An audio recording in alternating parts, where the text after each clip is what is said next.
문명이 발달할수록 인간성은 더 좋아지는 것입니까? 나빠지는 것입니까? 사람들이 풍요한 삶을 누리면 누릴수록 오히려 더 욕심의 노예가 되어지고 정력의 노예가 되어가는 것을 봅니다. 이런 세상에 과연 우리가 무엇을 기대할 수가 있을까요? 신학자 가운데 벨트 앙스트라고 하는 분이 이런 말을 했습니다. 사람들의 마음에 하나님을 두려워하는 것이 죽어버렸다.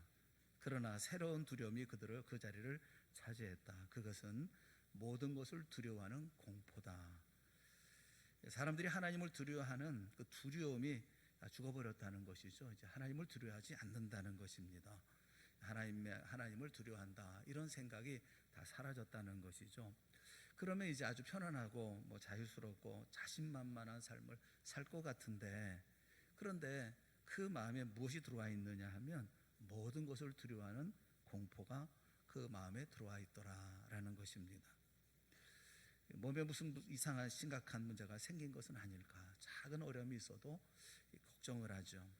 빨리 죽으면 어떡하나, 또 아이에게 나쁜 일이 생기면 어떻게 하나, 우리 가정에 갑작스러운 사고가 일어나면 어떻게 하나, 우리의 마음속을 차지하고 있는 별의별 걱정 때문에 사실 우리는 많은 두려움을 가지고 살아갑니다.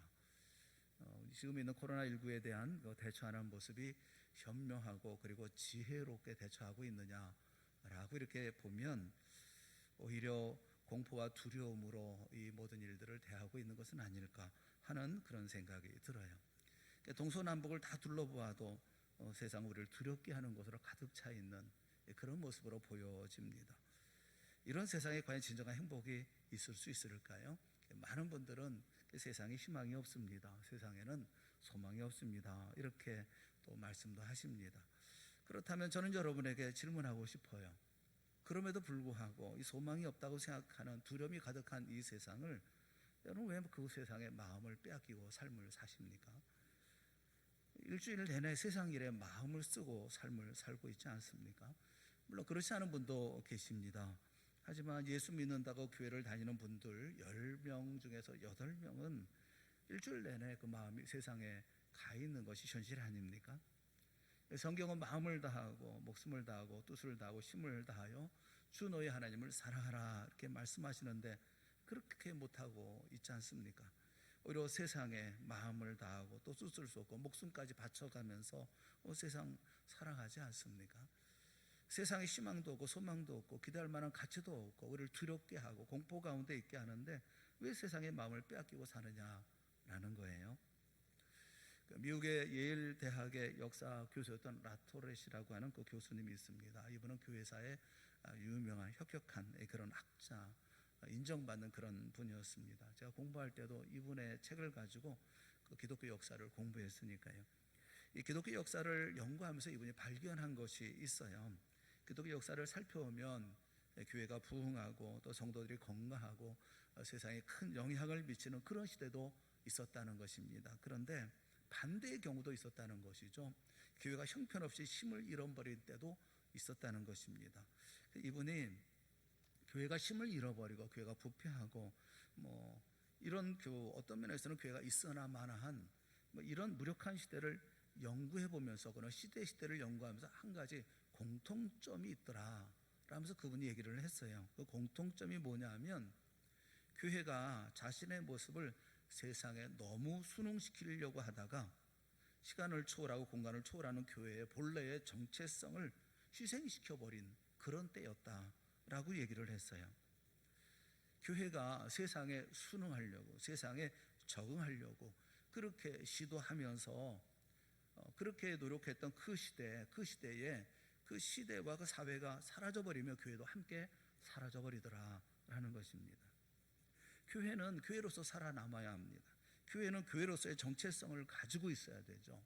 세상과는 도무지 비교가 안 되는 교회만의 독특한 본질이 있습니다. 이거 포기할 수 없죠. 포기하면 교회가 아니죠. 이수흥이라고 하는 한 사람, 이 목사가 가지고 있는 어떤 본질이나 정체성이 있어요. 그것을 포기하면 이수흥은 더 이상 이수흥일 수 없죠. 그것은 여러분도 마찬가지입니다. 그런데 교회가 어떻게 하면 세상과 잘 조화를 이룰 것인가, 어떻게 하면 이렇게 세상 변하는데 교회도 이렇게 따라 변할 수가 있을까? 세상과 보조를 맞추어서 세상에 맞는 옷을 갈아입어야 되지 않을까? 이렇게 생각을 한다면 결국은 교회는 교회일 수 없고 세상에서 교회는 사라져버리고 만다는 것입니다. 여러분, 세상의 유행이라고 하는 것은 얼마나 오래 가는 것입니까? 세상의 가치관치고 50년이나 100년 가는 그런 가치관은 없습니다. 자꾸 변합니다. 또 그리고 사라져버리고 말죠. 이게 세상의 가치관이에요. 그러니 교회가 세상에 자신의 모습을 맞추려고 하는 한 세상의 가치관들이 사라짐과 동시에 교회도 함께 사라져버리고 마는 것이죠. 지금까지 교회가 잘못된 때를 가만히 짚어보면 모두가 그런 식으로 살았던 것을 우리가 알 수가 있습니다. 저는 오늘날에도 교회가 많이 변질되어 가고 있지 않는가 하는 우려를 금할 수가 없어요. 너무 많은 그리스도인들이 자기도 모르는 사이에 세상이 온통 마음을 빼앗기고 그렇게 살고 있지 않습니까? 오늘 우리가 읽은 사도행전 1장에 있는 말씀은 우리가 진정 마음에 담아두고 있어야 될 것, 마음을 두어야 할 것이 무엇인가 하는 것을 말씀하고 있습니다. 그게 뭐냐면 하나님의 나라예요. 십자가에서 죽으시고 죄와 사망의 권세를 정복하시고 부활하신 영광의 주님께서 승천하시기까지 40일 동안 제자들과 만나서 대화를 나누십니다. 그때 나눴던 대화의 주제가 뭡니까? 오늘 사도행전 1장 3절에 있는 말씀을 우리 한번 다 같이 읽어봅시다. 시작. 그가 고난 받으신 후에 또한 그들에게 확실한 많은 증거로 친히 살아계심을 40일 동안 그들에게 보이시며 하나님 나라의 일을 말씀하시니라. 뭘 말씀하셨어요? 대화의 주제가 뭡니까? 하나님 나라. 예수님의 주된 관심은 세상 나라가 아니었습니다. 하나님의 나라였습니다. 하나님의 나라만이 주님의 관심이었고 주님의 대화의 주제는 하나님의 나라였습니다. 하나님의 나라가 무엇입니까? 하나님이 다스리는 나라, 우리 주님이 다스리는 나라죠. 예수님이 영원토록 다스리는 나라를 말합니다. 예수님은 그 하나님의 나라에 대해서 이야기하셨지 세상에 대해서 이야기하시지 않았어요. 사도행전 1장 1절부터 11절까지의 내용을 보면 하나님 나라의 시작과 그 과정과 결말이 잘 정리되어져 있습니다. 하나님 나라가 언제 시작되어졌느냐? 1절에 보면 데오빌로여 내가 먼저 쓴 글에는 예수께서 행하시며 가르치기를 시작하신부터 내가 기록을 했다. 이렇게 얘기를 해요. 하나님의 나라는 예수님이 세상에 오셔서 회개하라 하나님의 나라가 가까웠느니라 외치며 가르치기를 시작할 때 이미 시작된 것이죠. 그러면 이 하나님의 나라는 어떻게 전개되어져 갑니까? 8절 말씀을 보세요. 8절 우리 같이 봅시다. 시작. 오직 성령이 너에게 임하시면 너희가 권능을 받고 온 유대와 사마리아와 땅 끝까지 이르러 내 증인이 되리라 하시니라. 하나님의 나라는 주님이 지상에 세우신 교회를 통해서 이 교회가 복음을 전하는 그 전도 활동을 통해서 땅 끝까지 하나님의 나라가 완성되어져 간다라고 말씀하셔요. 그렇기 때문에 지상교회를 왜 세우셨느냐? 하나님의 나라를 건설하고 그 나라를 완성하기 위해서 지상교회를 세우셨다는 말입니다. 그리고 그 나라는 언제 완성됩니까? 11절을 보십시오. 예수님이 하늘로 승천하시는 광경을 바라보고 있었던 제자들을 보고 천사 둘이 이렇게 말하죠. 11절 말씀 같이 봅시다. 11절 시작. 이르되 갈릴리 사람들아 서서 하늘을 쳐다보느냐? 너희 가운데서 하늘로 올려오신 이 예수는 하늘로 가심을 본 그대로 오시리라 하였느니라. 예수님이 승천하실 때와 똑같은 모습으로 다시 이 땅에 재림하시는 그날 하나님의 나라는 완성되고 영원토록 지속될 것을 말씀을 하십니다. 이게 하나님의 나라죠. 예수님의 관심, 예수님의 주제는 하나님 나라밖에 없습니다. 성경 전체를 여러분이 창세기부터 요한계시록까지 보세요. 그 주제는 예수 그리스도 그리고 그가 다스리는 하나님의 나라입니다. 성경 안에 하나님 세상 나라에 대한 관심을 가지고 이야기하는 곳이 있습니까? 성경 안에는 세상 나라에 대한 청사진이 없습니다. 세상 나라에 대한 어떤 목표가 없어요. 성경의 유일한 관심은 오직 하나님의 나라입니다. 세상 나라가 존재할 가치가 있다면 한 가지 이유가 있죠. 그 이유는 하나님의 나라가 이 세상에서부터 시작되기 때문에 그렇습니다. 하나님 나라에 들어올 백성들이 전부 세상에 살고 있죠. 그들이 다 예수 믿고 하나님 나라에 들어올 때까지 이 세상 나라는 존재해야 되지 않겠어요? 그런 의미에서 하나님 나라가, 하나님의 이 세상 나라가 하나님 나라의 터전이 되어진다는 거예요. 하나님의 나라가 없다면 이 세상 나라는 하나님 앞에 아무런 의미가 없습니다. 타락한 죄악의 속을 그 이상 아무것도 없죠. 그래서 사도행전을 보면 그 속에 등장하는 많은 사람들, 예수 믿고 구원받아서 하나님을 찬송하는 거룩한 백성들을 보면 다 같습니다. 예루살렘에 처음에 모여서 120명의 사람들이 모여서 기도하지 않습니까? 그 120명을 통해서 나중에 3,000명, 5,000명, 10,000명 이상이나 되는 다 예수 믿는 하나님의 백성들이 되죠. 그래서 그 수는 자꾸 늘어납니다. 나중에는 허다한 제사장의 무리까지 합세해서 제자들의 수가 많아졌다, 그렇게 말씀하고 있어요. 이분들은 예루살렘에서 하나님을 위해서 생명을 건 사람들입니다. 이들의 관심이 뭡니까? 하나님의 나라에 가 있어요. 이들의 인생의 목표도 하나님의 나라에 가 있습니다. 그렇게 수가 많아지니까 그들은 예루살렘 성벽을 뛰어넘어서 사마리아와 유대와 수리아 지역까지 퍼져나가죠. 가는 곳곳마다 하나님의 사람들이 점점 더 많아집니다. 성경은 그 수가 더 많아지니라 그렇게 말씀해요. 나중에는 국경을 넘어서 안디오게까지, 그 다음에 터키에 있는 이고니온까지, 나중에는 로마 지역의 수도인 로마까지 바울이 가서 복음을 전하고 있지 않습니까? 사도행전의 마지막 장 마지막 절을 보세요. 바울이 감옥에 앉아 있지만 그걸 면회 오는 사람들이 있습니다. 군인이든 귀족이든 천민이든 노예든 헬라 사람이든 로마 사람이든 유대인이든 상관하지 않냐고 모든 사람에게 담대히 하나님의 나라를 전파했어요. 이처럼 사도행전에 나오는 모든 사람들의 관심과 마음은 온통 하나님의 나라에 가 있습니다. 그들 중에 눈만 뜨면 건강이 어떻게 될까 걱정하고 벌벌 떠는 그런 사람이 있는가 한번 찾아보세요. 어떻게 하면 돈을 좀 더 많이 벌어가지고 떵떵거리며 살까 이렇게 생각하는 사람이 있는지 찾아보십시오. 아이고 내 자식들, 내 아들, 딸들 어떻게 잘 돼야 될 텐데 밤낮으로 아들, 딸 생각만 하는 사람이 어디 있는가 찾아보세요. 베드로도 자기 아내를 데리고 다녔습니다. 자식도 있었어요. 그러나 성경에는 베드로가 자식들을 걱정한다고 시간을 보냈다 그런 말이 없어요.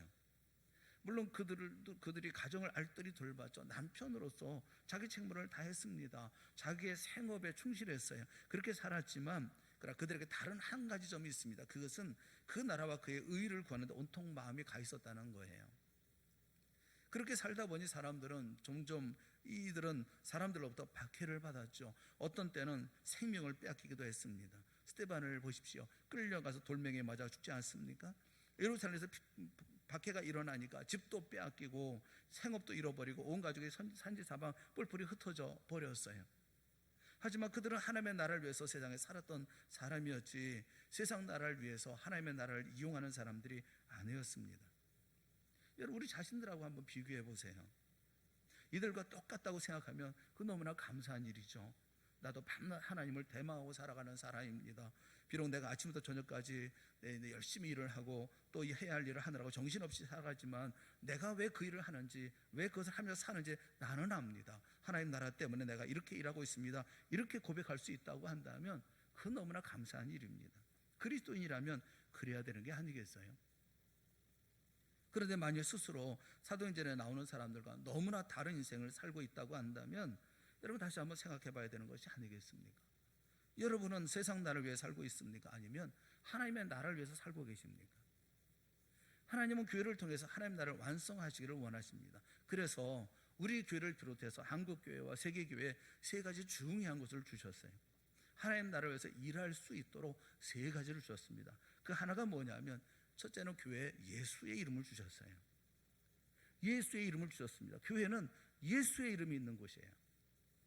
그 이름이 얼마나 영광스러운 이름인지 여러분 아십니까? 8절 말씀에 보면 오직 성령이 너에게 임하시면 우리가 권능을 받습니다. 예루살렘부터 시작해서 땅끝까지 이르게 되어집니다. 그리고 누구의 증인이 됩니까?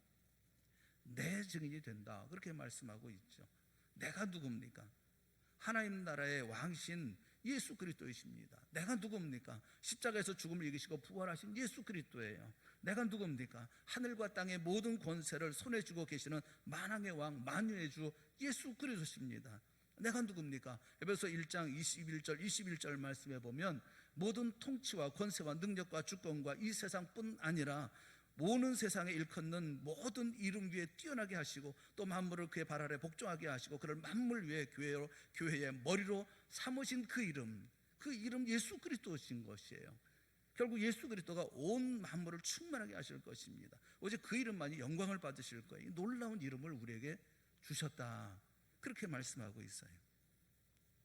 예수의 이름이 얼마나 영광스럽고 권세가 있었는지 베드로가 이 이름을 가지고 설교를 하자 예수님을 십자가에 못 박으라고 소리쳤던 폭도들이 가슴을 치면서 회개하고 돌아왔습니다. 누가복음 24장 47절 48절 말씀에 보면 또 그의 이름으로 죄 사함을 받게 하는 회개가 예루살렘에서 시작하여 모든 족속에 전파될 것이 기록되었으니 너희가 이 모든 일의 증인이라 말씀하신 말씀처럼 베드로가 예수님의 이름을 증거하자 그 말씀 앞에 양심의 가책을 느낀 수많은 사람들이 형제 우리가 어찌할꼬 가슴을 치며 회개하고 죄사함을 얻어 하나님의 나라의 백성이 되었다는 거예요. 여러분, 우리가 전도해보잖아요. 전도할 때 한 사람 한 사람 전도하기가 얼마나 힘듭니까?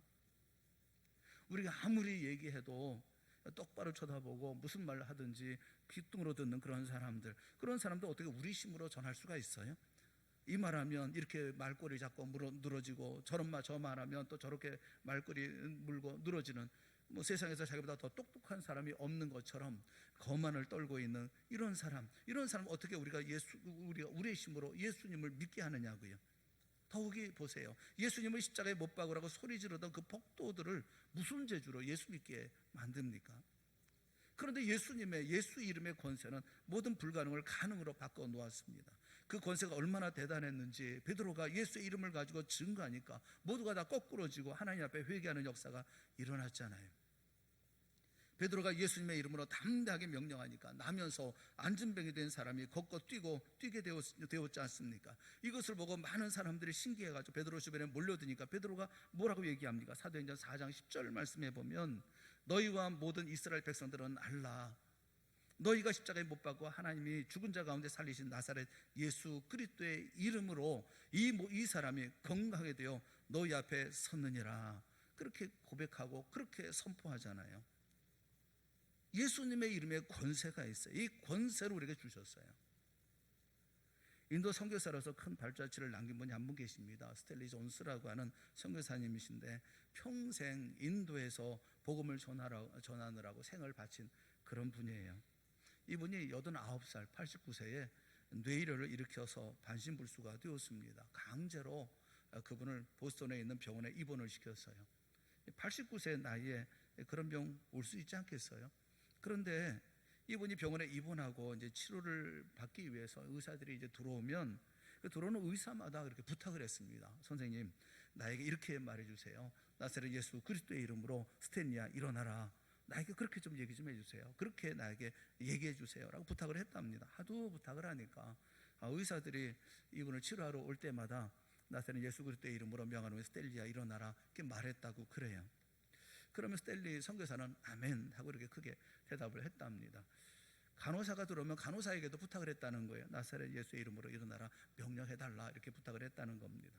간호사들도 자꾸 얘기를 하니까 치료를 하다가 또 얘기하면서 나사렛 예수 그리스도의 이름으로 명하는 스탠리야 일어나라 이렇게 말하면 또 거기에 아멘 하고 이렇게 대답을 했다는 거예요. 놀라운 것은 그분은 6개월 만에 병상을 박차고 일어났다는 것입니다. 건강하게 일어났다는 거예요. 90살이 되어서 다시 인도에 선교하러 가셨다고 하는 거예요. 여러분, 예수님을 우리가 믿습니까? 예수님의 권능을 믿습니까? 예수님의 권세의 영광을 여러분 믿으십니까? 여러분, 그럴 때 기적이 있는 거 아니겠어요? 예수님의 이름을 권능을 믿지 않는 사람은 죽었다 깨어나도 할 수 없는 그런 일들이 아니겠습니까? 예수님이 언제 우리 보고 복음을 전하라고 얘기할 때에 내 이름을 가지고 가라 말씀하신 적이 있나요? 동산교회 담임 목사 이름을 가지고 가라, 우리 교회는 목사님이 훌륭하니까 언제 그렇게 전하라고 말씀하셨나요? 교회 이름 가지고 우리 동산교회 이름 가지고 전하라고 말씀하셨나요? 내 이름으로 예수님의 이름을 가지고 전하라고 말씀하지 않았습니까? 불행하게도 이 영광스러운 이름을 가지고 있으면서도 그 이름을 땅속에 묻어놓고 사는 사람들이 참 많이 있어요. 어떤 통계를 보니까 1년 내내 가도 전도 한 번 한마디 못하는 사람이 성도 가운데 98%라고 하더라고요. 우리에게 주신 이름이 있잖아요. 우리 교회에 주신 이름이 있잖아요. 예수 그리스도의 이름, 예수님이 우리 교회의 주인이시고 이 모든 것을 주장하시고 우리 모든 것을 다 만드시는 머리 되신 분이 우리 예수 그리스도 아닙니까? 우리는 지체 아닙니까? 예수 이름을 나만 알고 있는 너무나 영광스러운 이름이죠. 주 예수의 이름은 너무나 존귀해서 나 혼자 가지고 있을 수 있는 이름이 아니죠. 주 예수의 이름은 너무나 능력이 커서 숨겨놓을 수 있는 이름이 아니죠. 이 이름을 우리에게 주셨어요. 이 이름을 가지고 우리 가정, 내가 다니는 직장, 이 철산동에 있어 우리가 살고 있는 모든 지역을 예수 그리스도의 이름으로 하나님의 나라가 되게 하라 라고 말씀하시지 않았습니까? 우리가 돈 가지고 하는 것도 아니고 우리 능력 가지고 하는 것도, 우리 은사 가지고 하는 게 아니라 예수 그리스도 이름으로 하라고 말씀하셨잖아요. 또 하나, 두 번째는 성령의 권능을 주셨어요. 8절 말씀을 보세요. 오직 성령이 너에게 임하시면 너희가 권능을 받고. 여러분 분명히 아세요. 성령이 우리가 오셨습니까? 안 오셨습니까? 오셨죠. 성령이 우리 안에 계십니까? 안 계십니까? 성령이 분명히 우리 안에 계시죠. 그렇다면 성령의 권능을 가지고 나가야 되는 거 아니겠어요? 나는 은사가 없어서요, 나는 시간이 없어서요, 나는 능력이 없어서요, 모든 사람 앞에 와서 나는 일을 할 수가 없어요, 전도도 할 수 없어요, 이런 변명할 수 없는 것 아니겠어요? 성령은 이미 우리 안에 계시기 때문에 그런 거예요. 그런데 왜 성령이 우리 안에 거하시는데도 왜 능력 있는 삶을 살지 못합니까? 한마디로 말하면 순종하지 않기 때문에 그렇죠. 수없이 들어본 진부한 설명이겠습니다만, 수백만 킬로와트의 전력을 만들어내는 발전소가 있잖아요. 발전소에서 우리 집까지 전선이 연결되어 있지 않습니까? 근데 아무리 많은 전력을 만들어내고 그 전력을 우리에게 보내준다 하더라도 우리가 스위치를 올리지 않으면 아무것도 못하지 않습니까? 밥을 해먹을 수가 있습니까? 불을 켤 수가 있습니까? 전등도 켤 수가 없잖아요. 아무리 발전소가 크고 엄청난 전기를 보낸다 하더라도 그걸 작동하는 스위치를 켜지 않으면 아무 소용도 없죠. 성령도 그렇지 않습니까? 우리 안에 거하십니다. 우리 교회에 계십니다. 그러나 우리가 순종의 스위치를 켜지 않으면 성령은 결코 우리 안에서 역사하지 않으십니다. 여러분, 그 순종해야 되는 거잖아요. 믿고 순종해야 되잖아요. 순종하면 성령께서 우리 안에서 엄청난 일을 하시지 않겠습니까? 순종하면 능력이 흘러나가는 것이 아니겠어요? 누구한테 얘기도 할 수가 없었던 그런 얘기들인데, 군생활 하는 동안에 창피한 부끄러운 일이 있어서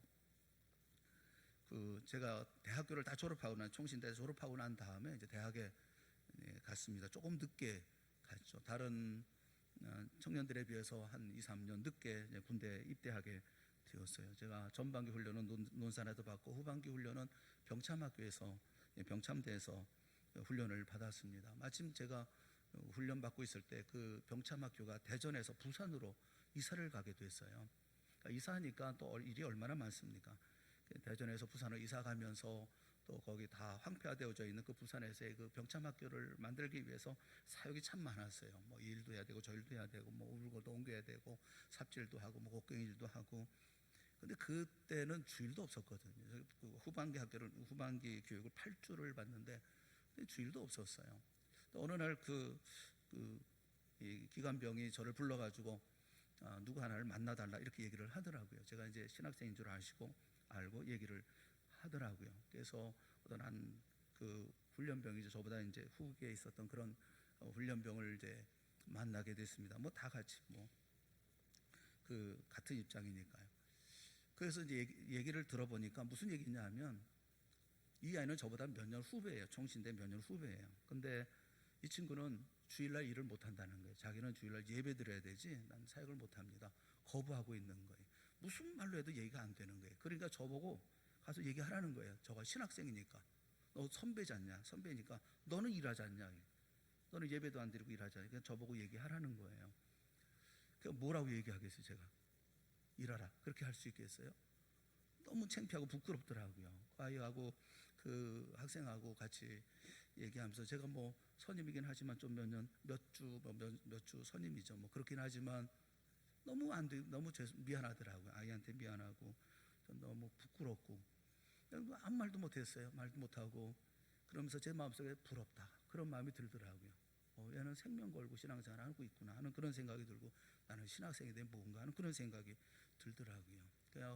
그냥 주어진 시간들 동안 그냥 말없이 얘기하고 말없이 바라보고 있다가 같이 기도하고 그러고 헤어졌어요. 그 친구는 어떻게 되는지는 모르겠습니다.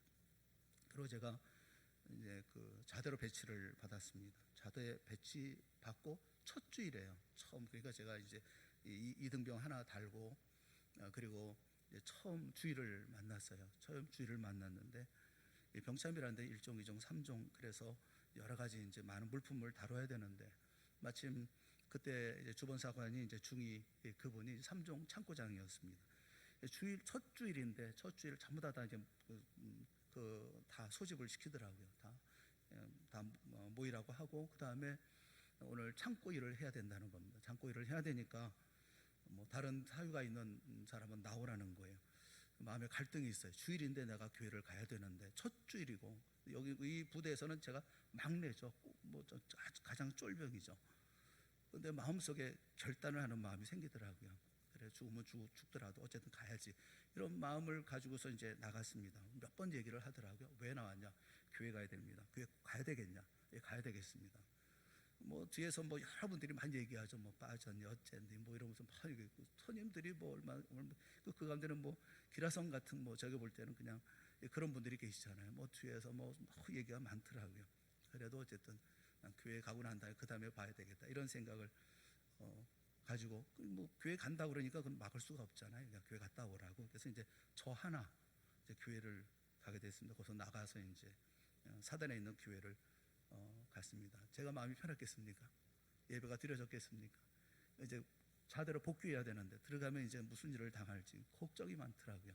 예배를 드리면서도 하나님 이게 마지막 예배인지도 모르겠습니다. 이러면서 이제 하나님 앞에 예배하고 그러면서 이제 자대로 들어갈 때 자대 어떻게 갔는지도 모르겠어요. 시간은 너무 빨리 지나가고 아닌 게 아니라 가보니까 벌써 그 단뜩 벼르고 있더라고요. 전부 다 저보다 이제 선임들이 다 벼르고 있더라고요. 지금 이제 한참 이제 뭐 뭔가 이제 제가 이제 뭘 어려움을 당할 그런 상황이었는데 그때 말년 병장 가운데 한 사람이 이제 다 얘기하면서 내가 이제 교육을 할 테니까 나한테 맡겨라.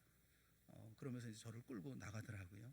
나가서 그 위에 부대 위에 이제 빨래 넣는 데가 있는데 그곳으로 데리고 가서 이제 저는 이제 엄청 맞고 이제 엄청 기약받고 이제 뭐 크게 이제 호되게 당하겠구나. 근데 이분이 저렇게 보면서 저의 손을 딱 잡으면서 그런 얘기 하더라고요. 야, 잘했어. 이분이 보니까 고신대 학생이었더라고요.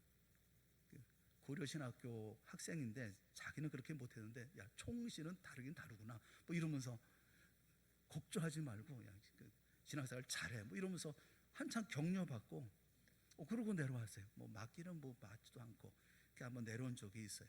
그리고 난 후부터는 이 아이는 그냥 교회 가야 되니까 그래서 제가 이병인데도 불구하고 이 부대에서 교회 갈 때는 항상 인솔자가 돼서 항상 인솔해서 다니고 그랬습니다. 뭐 부대 제대할 때까지 뭐 교회 사람한테 큰 어려움이 없었어요. 그때 생각을 해보면 원래 있었던 병참학교에 있었던 그 학생 생각을 많이 해요. 그 아이 생각을 많이 해요. 그 아이처럼 내가 믿으면 왜 처음부터 그렇게 하지 못했을까 하는 생각이 많더라고요. 여러분 우리가 순종하지 못하는 이유가 뭐예요? 두렵기 때문에 그런 거 아니에요? 걱정이 많아서 그런 거 아니에요? 우리에게는 성령의 권능을 주셨잖아요. 우리의 마음속에 감동을 주시잖아요. 그럼 믿음을 가지고 살아야 되는 거 아니겠어요? 여러분 모두가 다 이와 같은 예수 그리스도의 이름을 가지고 성령의 권능을 가지고 이곳 승리하는 믿음의 사람들이 되어질 수 있기를 주님의 이름으로 축원합니다. 하나 또 한 가지 주신 게 뭐냐면 하나님의 나라에 대한 꿈을 우리에게 주셨어요. 사도행전 2장 17절 말씀에 보면 하나님이 말씀하시기를 말세에 내가 내 영을 모든 육체에게 부어주리니 너의 자녀들은 예언할 것이요 너희의 젊은이들은 환상을 보고 너희의 늙은이들은 꿈을 꾸리라. 꿈이라든가 환상이라든가 예언은 하나님 나라의 꿈이요 환상이요 예언을 말하는 것이잖아요. 예수를 잘 믿고 하나님 나라를 위해서 살겠다는 사람들은 항상 마음속에 하나님 나라에 대한 그림이 있습니다. 예수 믿는 사람이 늘어나고 그다음에 주님 오실 때가 가까워지면 마음에 흥분함이 있죠. 하나님 나라에 대한 환상이 있기 때문에 그래요. 예수님은 우리가 이 환상과 꿈을 가지고 세상에 살도록 우리에게 기도하라 하면서 가르쳐주신 기도가 있지요. 어떤 기도입니까? 하늘에 계신 우리 아버지여 이름이 거룩히 여김을 받으시오며 그 이름이 거룩히 여김을 받기 위해서 어떻게 해야 됩니까? 나라가 임해야죠. 다시 말하면 하나님 나라가 완성되어야 하죠. 그럴 때 그 주의 뜻이 이 땅에 이루어지는 것 아니겠어요? 나라와 권세와 영광의 아버지가 영원히 있게 되는 것 아닙니까? 하나님이여, 하나님의 나라와 그 나라의 영광과 권세와 이 모든 것을 소유하시고 우리를 영원히 다스려 주시옵소서. 이게 주기도문의 가장 중심적인 그런 말씀이잖아요. 주님, 우리가 날마다 주기도문으로 기도하면서 하나님 나라를 꿈꾸면서 그 꿈을 먹고 살도록 하셨습니다. 여러분, 우리가 갖고 있는 꿈이 뭡니까? 우리가 가지고 있는 환상이 뭡니까? 하나님 나라에 있습니까? 아니면 단독주택에 뭐 그럴듯한 집 한 칸 여러분 생각하고 있습니까? 어떤 분들 보니까 묘하게 그 이야기를 둘러대면서 얘기하더라고요. 주님이여, 집이 넓어야 구역예배도 마음 놓고 드릴 수가 있고, 집이 넓어야 그래도 뭐 모임이 있을 수 있고. 여러분, 그러지 마세요.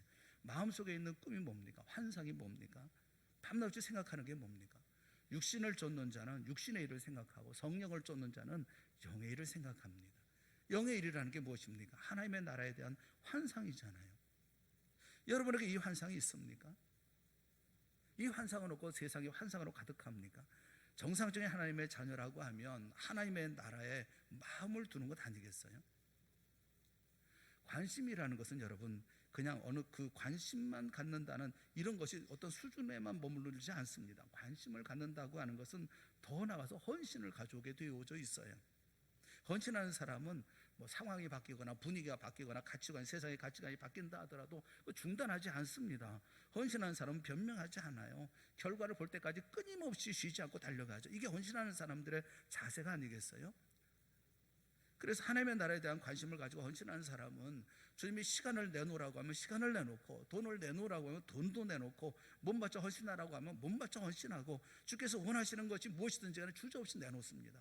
이게 하나님 나라에 관심을 두고 헌신하는 사람의 모습 아니겠습니까?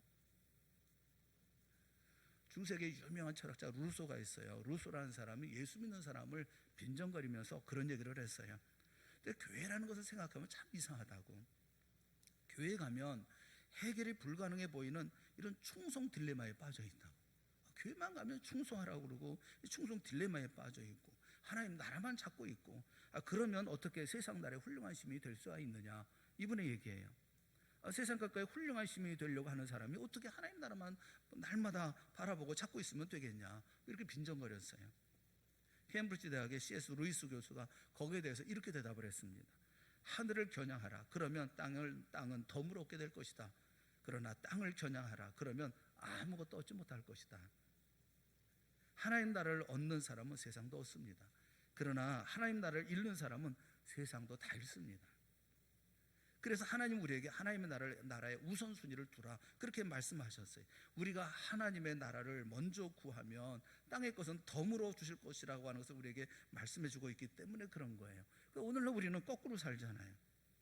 사랑하는 여러분, 하나님은 세상 나라에 대해서 이렇게 요한계시록에 보면 무너졌도다 큰 성 바벨론이요 라고 말씀하고 있어요. 바벨론은 세상 나라죠. 이 세상은 반드시 무너집니다. 시편 103편 15절 16절 말씀해 보면 인생은 그날의 풀과 같으며 그 영화가 들의 꽃과 같도다. 그것은 바람이 지나가면 떨어지나니 그 있던 자리도 다시 알지 못하니라, 이렇게 말씀하고 있어요. 세상은 없어집니다. 풀의 꽃과 같이 사라져버리고 마는 게 이게 세상 나라의 운명이에요. 이런 세상에 우리 마음 빼앗겨 살아서야 되겠습니까? 하나님의 나라에 대해서 뭐라고 설명하고 계십니까? 요한계시록 22장 3절부터 5절에 있는 말씀을 우리 한번 다시 읽어보겠습니다. 시작. 다시 저주가 없으며 하나님과 그 어린 양의 보좌가 그 가운데 있으리니 그의 종들이 그를 섬기며 그의 얼굴을 볼 터이요 그의 이름도 그들의 이마에 있으리라. 다시 밤이 없겠고 등불과 햇빛이 쓸데없으니 이는 주 하나님이 그들에게 빛이심이라. 그들이 세세토록 왕 노릇하리로다. 아멘. 예수님과 더불어 세세토록 왕 노릇할 하나님의 나라가 다가오고 있다 말씀하고 있어요. 여러분, 어느 나라를 위해서 우리가 마음 쓰고 헌신하고 충성해야 될 것인지 이제 성령께서 우리 가운데 임하셔서 우리의 생각을 다시 한번 교정시켜 주시고, 또 성령께서 우리 마음에 임하셔서 우리 마음속에 있는 세상의 바벨론의 이런 모든 이런 신앙들을 다 깨뜨려 주시기를 바랍니다. 그리고 우리로 하여금 하나님 나라를 바라보는 환상이 있게 하시고 또 우리가 예수의 이름을 가지고 나아가 우리 앞에 있는 모든 불쌍한 영혼들의 두 손을 들고 그들의 손을 붙잡고 주님 앞으로 들어오는, 그래서 하나님의 나라가 이루어지는 놀라운 역사를 일으켜 나아가는 우리가 되어질 수 있기를 바랍니다. 하늘을 겨냥하세요. 그러면 이 땅도 덤으로 얻을 거예요. 날마다 땅을 생각하고 땅을 겨냥하고 계십니까? 다 잃어버릴 겁니다. 여러분, 어리석은 짓 하지 마시고 하나님 나라를 바라보고 우리의 생을 아름답게 헌신하는 믿음의 삶을 살아갈 수 있기를 바랍니다. 세상 보면서 두려움만 가지고 살지 마시고 믿음을 가지고 하나님의 나라의 확장을 위해서 여러분 살아가야 되지 않겠어요? 주어져 있는 모든 상황이라 할지라도 그 가운데 하나님의 나라를 생각하고 그것을 바라볼 수 있어야지, 두려움과 내 안위만을 위해서 이렇게 생각하면 되겠습니까? 작은 눈앞만 바라보지 마시고 영원한 나라 바라보시고 그 가운데 믿음의 역사를 만들어가는 우리 모두가 되어질 수 있기를 바랍니다.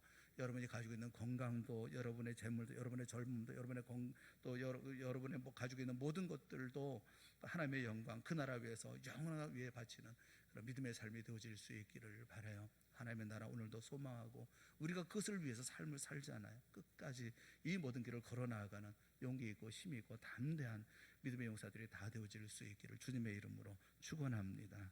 기도하겠습니다. 사랑의 하나님 아버지, 우리에게 예수 그리스도의 이름을 주셨고 성령의 권능을 우리가 허락하여 주셨으며 하나님의 나라를 꿈꾸게 하여 주신 주의 역사를 우리가 다시 한번 기억하게 하시고 내게 있는 것이 무엇인지 생각하고 세상을 이기고 승리하는 우리 모두가 되게 하여 주시옵소서. 하나님의 나라를 내 가정 가운데, 내 심령 속에, 그리고 내 직장 가운데, 그리고 이 절산동에, 그리고 이 광명시에 이루어 나아가는 이 모든 일에 힘을 다할 때 주님께서 이러한 놀라운 역사, 기적 같은 역사를 베풀어 주실 줄을 믿습니다. 어떤 어려움이 있다 할지라도 그 가운데 공포 가운데, 두려움 가운데, 걱정과 근심 가운데 살지 않게 하시고 용기와 힘내어 주의 나라 만들어가는 우리 모두가 되게 하여 주시옵소서. 예수님의 이름으로 간절히 기도드리옵나이다. 아멘. 우리 다 같이 자리에서 일어나셔서 400